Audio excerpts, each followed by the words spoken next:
बाद निश्चिंत हो जाओ।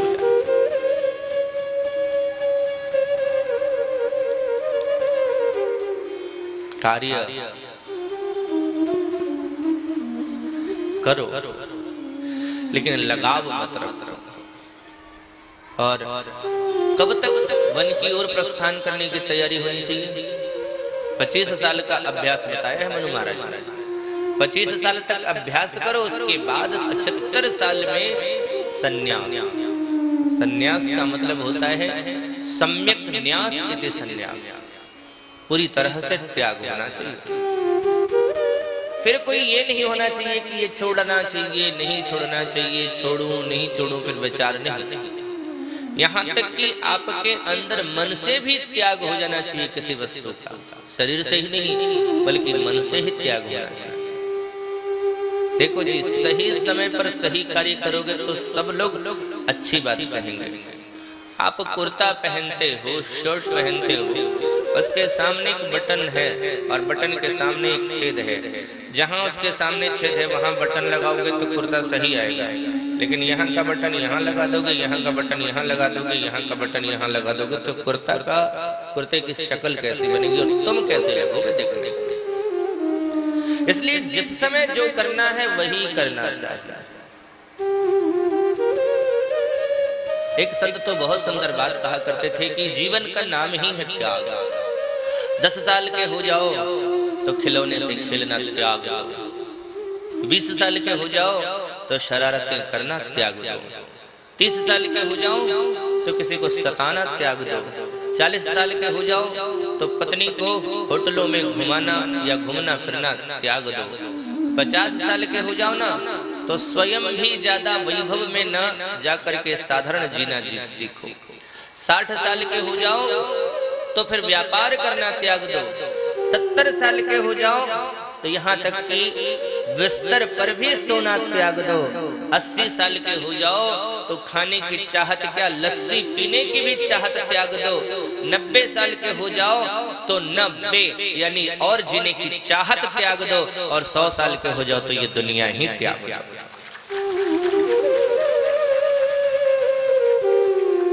लेकिन जो मैंने परंपरा बताई है उसके लिए लागू होता है जो 100 वर्ष।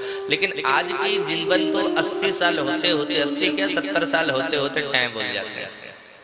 तो आप 80 साल का ही 4 भाग लगा लेना, फिर 70 साल के ही 4 भाग लगा लेना। यानी अगर जीवन 70 साल की है तो फिर 75 का इंतजार करोगे तो संन्यासाश्रम तो आएगा ही नहीं।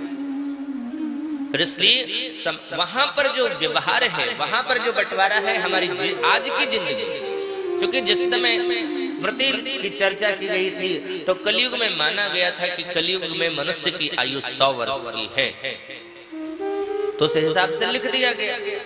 लेकिन आजकल जो खान पान है, जो विचार है, जो व्यवस्था है, उस हिसाब से हम 100 साल तक नहीं जा पाते, जिसके कारण हमारा पतन हो रहा है। तो 80 साल अगर 70 साल की जिंदगी है तो उसका 4 भाग कर देना चाहिए, और उस 4 भाग में पहले भाग में ब्रह्मचारी, दूसरे भाग में गार्हस्थ, तीसरे भाग में वानप्रस्थ और चौथे भाग में संन्यास।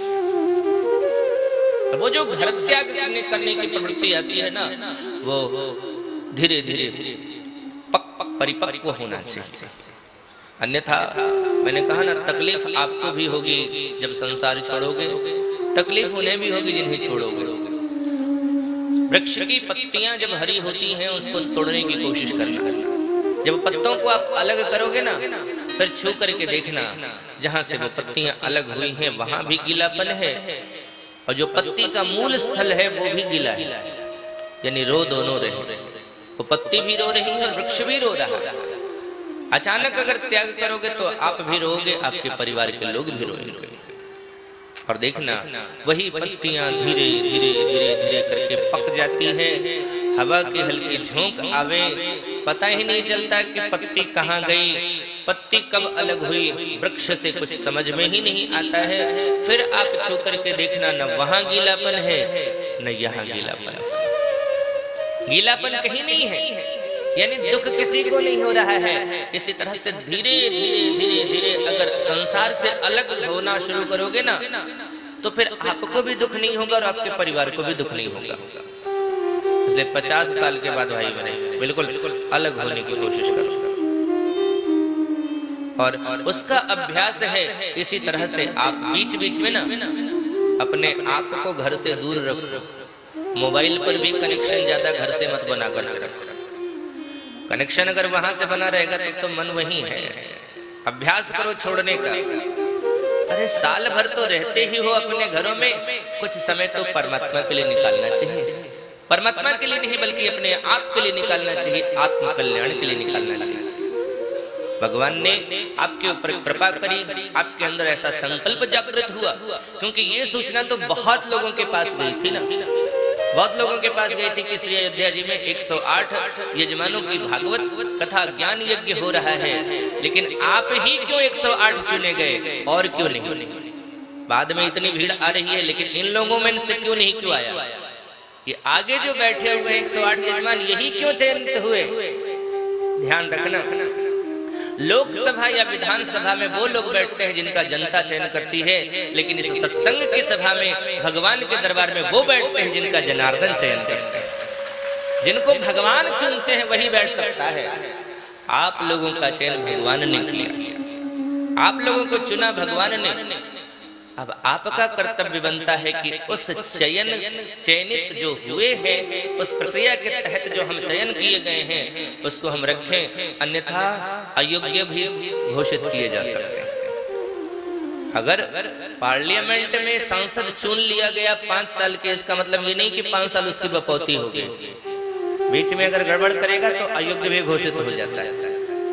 भगवान ने आपको चुना है और अब आपका कर्तव्य बनता है कि आप उस कर्म पर दृढ़ रहो।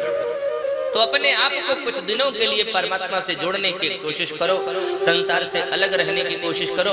और संसार से जब अलग रहने की कोशिश करोगे ना, तो एक समय ऐसा आएगा कि सचमुच संसार की याद नहीं आएगी, सिर्फ और सिर्फ भगवान ही याद आएगा। तो अपने कल्याण के लिए, आत्म कल्याण के लिए, स्वयं के कल्याण के लिए परमात्मा से जुड़ने की कोशिश करते रहना चाहिए, संतों से जुड़ते रहना चाहिए। परमात्मा से जुड़ने का सबसे सरल साधन है अपने आप को संतों से जोड़ देना। जिस दिन तुमने अपने आप को संतों से जोड़ दिया, संतों का काम है तुम्हें भगवान से जोड़ देंगे। उनका काम यही है, एक हाथ से जीव का हाथ पकड़ते हैं, दूसरे हाथ से भगवान का हाथ पकड़ कर रखे होते हैं। जीव का हाथ भगवान के हाथ से मिला दिया और संत बीच से हट जाता है, यही काम है उसका। मैंने आपको प्रेरित किया, आप यहां आए, जोड़ दिया, हमारा काम समाप्त।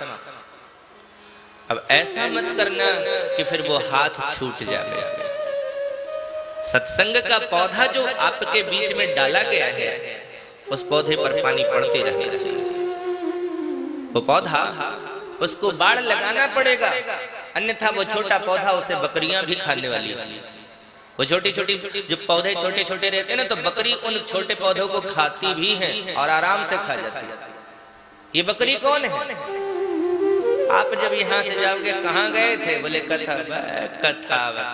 काहे को फालतू में पड़े हो ये धर्म के आडंबर में, पाखंड में? कुछ नहीं होता है ये सब। फालतू में जाकर के 7 दिन 8 दिन खराब किया, कथा सुने, पैसा खर्चा किया, क्या मिला उससे? और अगर मान लिया भगवान न करे कोई ऐसी घटना घट जाए, तो और ये बकरी ज्यादा बड़े बड़े आ जाएंगे, भयंकर। वो तुम्हारी कोमल की पत्तियां जो भक्ति की हैं उनको खा जाएंगे। बचा करके रखना अपने ज्ञान, जो सत्संग में ज्ञान को प्राप्त किया है, उस ज्ञान से अपने आप को, भक्ति के उस पौधे को बचा करके रखना। तो पहले तो बकरियों से बचाना है, दुष्ट जीवों से बचाना है, जो सठ हैं, दुष्ट हैं, उन लोगों से बच करके रहना है। और साथ साथ बीच बीच में जल और खाद भी देते रहे। और इसी जल खाद को देने के लिए मैंने अगली बार चित्रकूट का आवाहन किया कि खाद पड़े और जल पड़े, ताकि वो पौधा फिर बढ़े। हाँ, मौका मिले तो बीच में और पानी डाल लेना, खराबी नहीं है। ऐसी बात नहीं कि खराबी हो जाएगी। साल भर से पहले नहीं सुनो। जहां भी समय मिल जाए सत्संग के पौधे पर, इस भक्ति के पौधे पर सत्संग का जल पड़ते रहना चाहिए। तो बस अपने आप को भगवान से जोड़ देना, और धीरे धीरे जब संसार से अलग हो जाओगे भाई मेरे, मुक्त हो जाओगे। क्योंकि मैंने एक दिन कहा था, मन एवं मनुष्य नाम कारण बंध मोक्षयो। मन ही मनुष्य के कारण, मन ही मनुष्य के बंधन और मोक्ष के कारण है, हेतु है। संसार में लगाया मन को ना, तो रोने के अलावा और कुछ भी नहीं मिलेगा, और परमात्मा की ओर मन लगाया तो आनंद के सिवा कुछ और नहीं मिलेगा। वहां तो सिर्फ और सिर्फ आनंद की प्राप्ति होगी, वहां दुख नहीं मिलने वाला, वहां परेशानी नहीं मिलने वाली। कुंती बुआ ने भगवान से दुख मांगा, भगवान ने दिया नहीं दिया, क्यों? क्योंकि भगवान के पास है ही नहीं। वहां तो सिर्फ आनंद ही आनंद है। आइए हम कथा की ओर चलते हैं। जीवात्मा और परमात्मा के मिलन का प्रतीक है ये कृष्ण रुक्मिणी का विवाह। रुक्मिणी रूपी जीव कुंडलपुर रूपी संसार में है। रुक्मिणी रूपी अभिमान इस जीव का भाई है, जो अभिमान जीव को भगवान से नहीं जोड़ना चाहता है। हमारा अभिमान कभी हमें भगवान से नहीं जुड़ने देता है, क्योंकि जानता है वो अगर ये भगवान से जुड़ गया तो हमें इसके जीवन से हमेशा हमेशा के लिए जाना पड़ेगा। कभी भी अगर भगवान से जुड़ने का न मन करे, संतों के पास जाने का मन न करे, संतों को देख करके उसके ऊपर कोई टीका टिप्पणी करने का भाव आवे, समझ जाना पहले का पाप है जो जोर मार रहा है, पहले का अभिमान है या विद्यमान है। विद्यमान अभिमान है जो जोर मार रहा है और तुम्हें संतों और भगवान और तीर्थों से दूर कर रहा है। इसलिए सावधान, बहुत सावधानी की आवश्यकता है। मैंने एक दिन कहा था, पल भर में अगर असावधानी होती है तो दुर्घटना तुरंत होती है। तुलसीदास जी महाराज ने उत्तरकांड में एक बहुत सुंदर प्रसंग लिखा था ज्ञान दीपक का। उसमें क्या लिखा? बहुत मुश्किल से, बहुत यत्न करने पर वो ज्ञान दीपक जलता है, लेकिन उस दीपक को बुझाने के लिए बहुत सारे देवता भी बैठे हुए हैं। जैसे ही देखते हैं कि विषय का बयार आ रहा है, हवा आ रही है, खिड़की खोल देते हैं ताकि दीपक बुझ जाए। इंद्रिन द्वार झरोखा नाना, ये इंद्रियां हैं ना, इंद्रियों के द्वार है, ये खिड़कियां हैं, झरोखे हैं, और हर इंद्रियों के ऊपर देवता बैठे हुए। और वो देवता यानी वो मान के चलो वो देवता है भले ही, लेकिन कभी कभी उन देवताओं को भी परेशानी होती है, क्योंकि जहां ये जीव ज्ञान दीपक को जला लेता है तो वो परमात्मा से जुड़ जाएगा, तो हमारा महत्व नहीं रहेगा। इसलिए वो उस ज्ञान दीपक को बुझाना चाहते हैं। सावधान रहना चाहिए। ज्ञान का दीपक सदैव तुम्हारे हृदय में जलती रहे, इसका सतत प्रयास करते रहना चाहिए। हवा से बचाओ उस दीपक को, तेल कम न होने पावे इसका भी ध्यान रखना। यानी भक्ति निरंतर बढ़ती रहनी चाहिए, श्रद्धा हमेशा बढ़ती रहनी चाहिए, अन्यथा श्रद्धा में कमी आ गई, संतों के सानिध्य में जहां कम जाने लगे, ज्ञान का दीपक बुझ जाएगा और फिर उसी तरह से अंधकार में खो जाओगे। अंधेरे में अगर खोने से बचना है तो अपने आप को सतत सावधान रखना। रुक्मिणी जीव को भगवान से नहीं जुड़ने देना चाहता है, लेकिन जीव एक अच्छा काम करता है, करती है बीच बीच में। क्या? वो भगवान की कथा सुनती है। किससे? संतों से। नारद जी महाराज के माध्यम से रुक्मिणी अम्बा ने भगवान की कथा सुनी।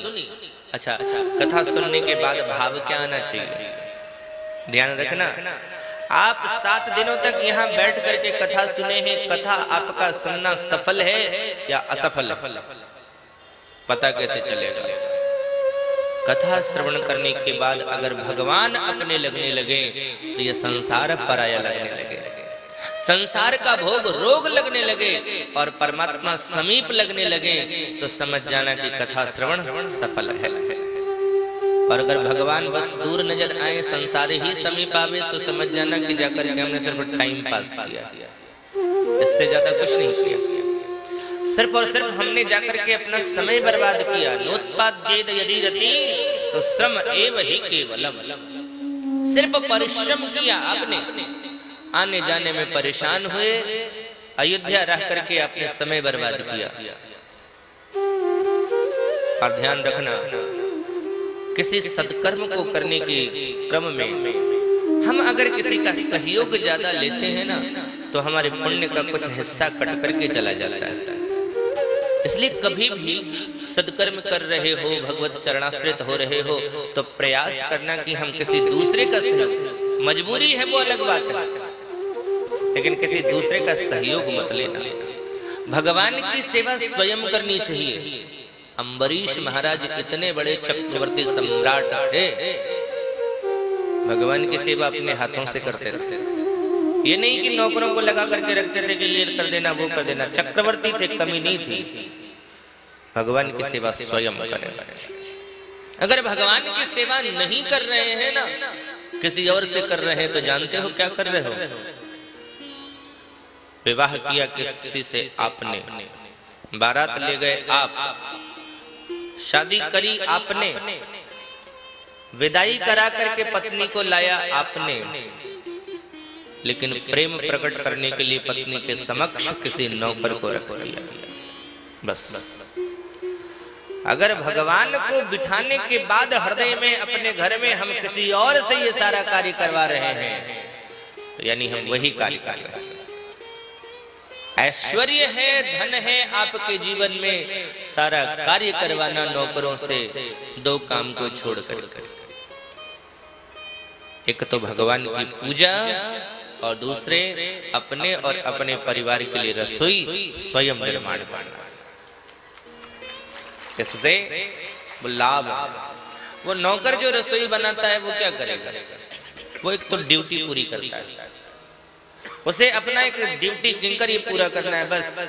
लेकिन आप जब बनाओगे तो उसमें प्रेम रहेगा, भाव रहेगा, शुद्धता रहेगी। आपको पता है कि क्या क्या यहाँ करना है जिससे हमारे परिवार के लोगों को नुकसान न हो। नौकर को तो ड्यूटी करनी है, उसको तनख्वाह से मतलब है। थाली गंदी है, साफ है, उससे लेना देना उसको नहीं है। आलू सड़ा है, बचा है, वो उसको आप नहीं देख रहे हैं। उसको स्वादिष्ट बनाने से, क्योंकि आप तो एक ही जगह देख रहे हो कि स्वादिष्ट है या नहीं, और स्वादिष्ट बनाने के लिए मसाला तेल का खुद खूब प्रयोग करेगा। घर के लोग जब बनाते हैं ना, तो उन्हें पता होता है कि ज्यादा मसाला दूंगी तो हमारे परिवार के लोगों की सेहत खराब हो जाएगी। नौकरों को उससे कोई लेना देना नहीं। भगवान की पूजा स्वयं करें और परमात्मा की कथा का निरंतर रसपान करते रहें, और कथा सुनने के बाद उनके दर्शन की हृदय में तीव्र उत्कंठा जागृत होनी चाहिए।